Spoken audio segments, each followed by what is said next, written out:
அனைவருக்கும் வணக்கம். இன்னைக்கு ஜூலை 24ஆம் தேதி, அதாவது இன்னைக்கு ஜூலை 24ஆம் தேதிக்கான காணொலியும் வெளியாகுது. பிரெஞ்சு எழுத்தாளர் அலெக்சாண்டர் டூமாஸ் பிறந்த தினம் என்று. உலகிலேயே அதிக நூல்களை எழுதியவர், எழுத்தால் அதிகம் சம்பாதித்தவர் என்று பெயர் பெற்ற பிரெஞ்சு எழுத்தாளர் அலெக்சாண்டர் டூமாஸ் பிறந்த தினம் என்று. பிரான்சின் பிகார்டி பகுதியில் உள்ள வில்லர்ஸ் காட்டர்ஸ் கிராமத்தில் 1802 பிறந்தார். இவரது தந்தை நெப்போலியன் குதிரைப்படை வீரர், மாவீரன் நெப்போலியனோட குதிரைப்படை வீரர். உலகின் பல பகுதிகளுக்கும் செல்வார். சென்று வந்ததும் அந்நாட்டின் சிறப்பம்சங்கள், எழுத்தாளர்கள், அவர்களது நூல்கள் பற்றி மகனிடம் விவரிப்பார்.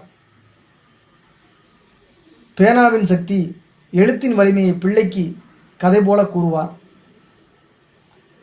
டூமாஸின் 4 வயதில் அருமை அப்பா இறந்தார். குடும்பம் வறுமையில் வாடியது. குழந்தையை படிக்க வைக்க தாய் கடுமையாக உழைத்தார்.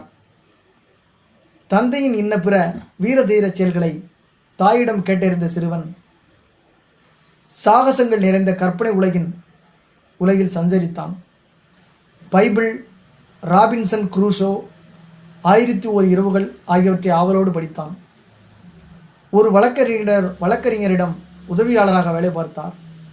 20 வயதில் பாரிஸ் சென்று அரண்மனையில் பணிபுரிந்தார். எழுத்தாளர்களின் கையெழுத்து பிரதிகளை நகல் எடுக்கும் பணி கிடைத்தது. அப்போது பத்திரிகைகளுக்கு கதை எழுத தொடங்கினார். நாடகங்களும் எழுதினார்.